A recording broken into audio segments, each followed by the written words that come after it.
Hey guys, it's me. It's your girl, True True. Hey, I'm coming back.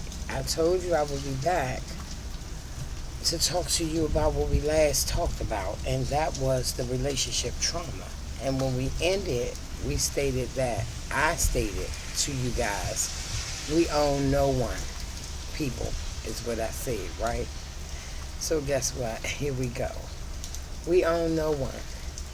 If someone says I do or I will sign up with you on whatever, that does not give you ownership, okay? You do not own that person. That person is telling you that I'll stand with you, I trust you, I believe in you, and I'm willing to roll with you on whatever level. That's what that means. They still have their right to their own space. They have their right to those little moments of freedom that they just want to have for them, hanging out with the girls or hanging out with the guys. Just a moment to let their head down and just be wild and free for a few minutes. Everybody wants that in a relationship. If you don't, something is wrong. Because when you sign up for a relationship, you're not signing away all of your rights to everything. It doesn't mean chain me up, bound me to a wall, and pin me down type behavior. Just roll with it and have room to breathe. Everybody needs it, okay? Everybody needs room to breathe. You get together, you cut it up, you're doing what you're doing, especially if you live together. What the hell is the problem if that person go hang out for a few minutes? Are you serious? Shame on you. We own no one. Know that. When they said okay, that did not mean that they were going to just allow you ruler over everything. That's not fair. And all you got to do is sit back and wait till it turn around and come back on you, and you start to be the one in the chokehold, or going through what most people are going through, these relationships, when someone misconstrued the fact that you own no one. See? So I just came back to say that to you. Excuse me, if you don't mind. I'm drinking water, but I love pretty glasses, okay? My other thing is so let me go back. We own no one. And when it comes down to relationships, people say, yeah, I will. That means I will sign on with you. I will be with you. I will be there for you, beside you. That did not give you the right to control or try to control anyone. You barely can control yourself. So, focus on you while being in the midst of, okay? I want to say something to the married couples, right? Those married folks that feel like they own one another.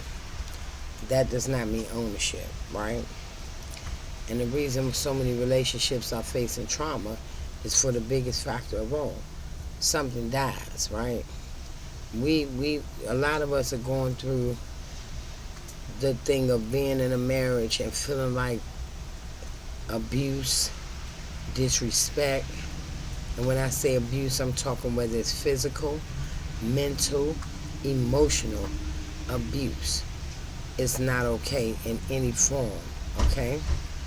And when we're in these relationships and we start to feel like we own someone, we tend to, oh, y'all heard me jump. You seen me jump? Yeah, because that scared me. I'm like, damn, I finally come out front. Now I got gunfire going on. But no, real talk, y'all. We don't own each other, okay? You have to respect the person you're with. You have to trust them. And if you don't trust them, then you need to let them go, period. It's not hard. It's going to be hard either way, but why stay in it and make a mess of everything when you can just go ahead and walk away? Be friends. Be good enough with one another that we could say, hey, we've reached that level now that we're losing even the respect for one another, right?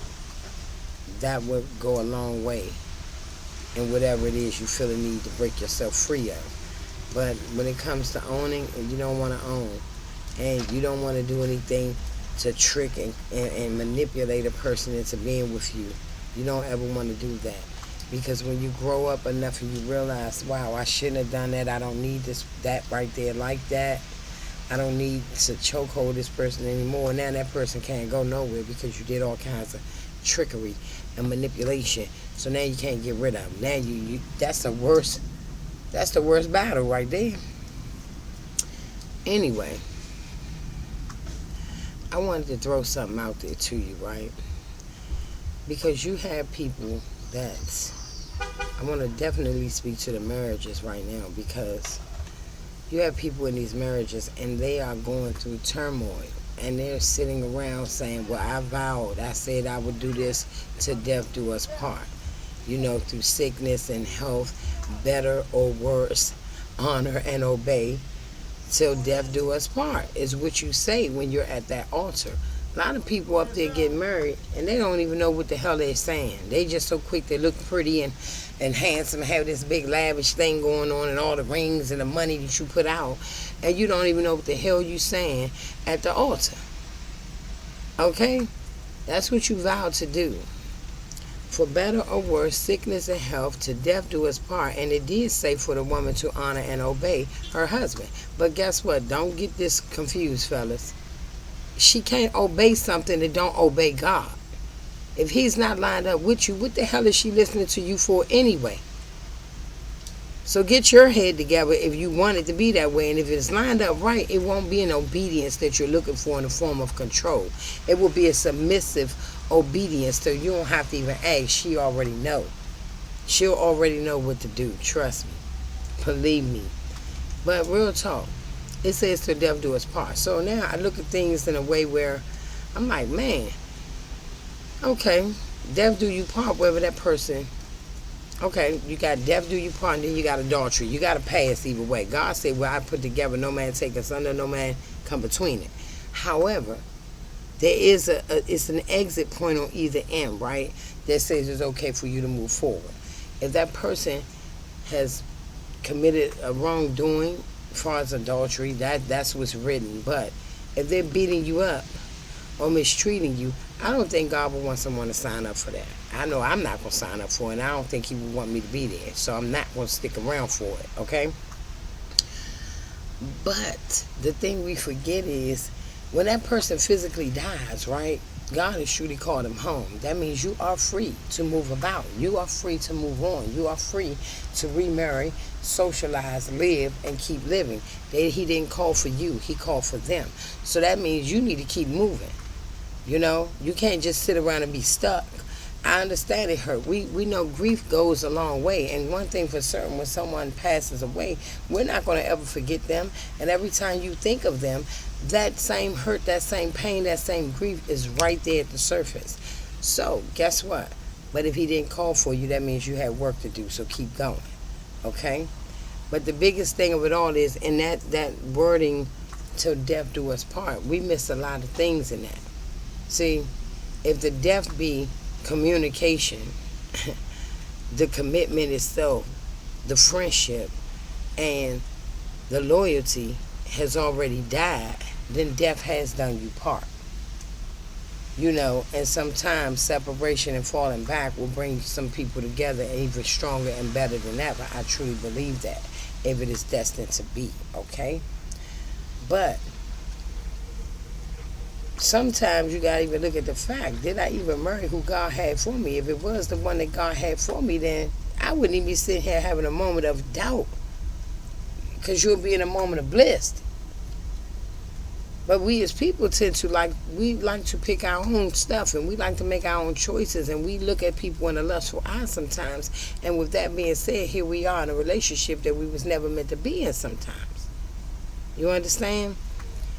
And then we may go into the relationships with a plan. You're going to get in, get out, you're going to do whatever you're going to do. Not wrong answer. Sometimes you might find out that you just crossed your own person. You know what I mean? You may have just came in contact with the person that is truly designed for you, right? So at that point, what do? That means you need to get a real strong relationship with God at that moment so he can navigate your steps. That's all I'm going to tell you on that. But I just wanted to throw that out there, because death do you part doesn't mean always when a person physically dies. The death that can do you part is when you stop communicating, you stop dating, you stop doing the things that you used to do that was so exciting when you and that person first got together. When those things start to die, you're already parting. Keep that in mind. And if you notice some things that's starting to die and you feel like this person is still worth being in your life, then you will figure out a way to bring all those things back. The things you used to do, the things that made you, when you first fell in love with each other. Go back to those moments and make the shit right. If you're not going to do that, then there's nothing left to say. And don't be a coward and wait for them to make the call. If it's your thought, excuse me, guys. If it's your thought, if this is where you are, don't go picking fights, poking, starting trouble, and wait for them to just tell you, I'm done. No, you be the bigger person and say what the hell is on your heart. Free that person. And stop holding on to people for financial gain. Whoever you are out there doing it, stop it. We own no one. We own no one. And at the end of the day, whatever you went over there for, if that's their game, get over there and learn something. Let them teach you so you can get your own. The Bible said if I give you a fish, you'll eat for a day. If I teach you how to fish, you'll eat for life. Act like you want to eat for life. But don't hold people hostage. Don't mistreat anyone. And don't be manipulative if you know damn well your heart is not in it.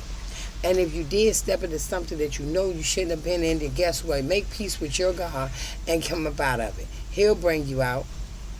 He's also a forgiving God if you trust him. Okay? I just wanted to let you guys know that. I love you all. And I wish you nothing but peace, boo. Guess what? It's that time again, too. It is September, you guys.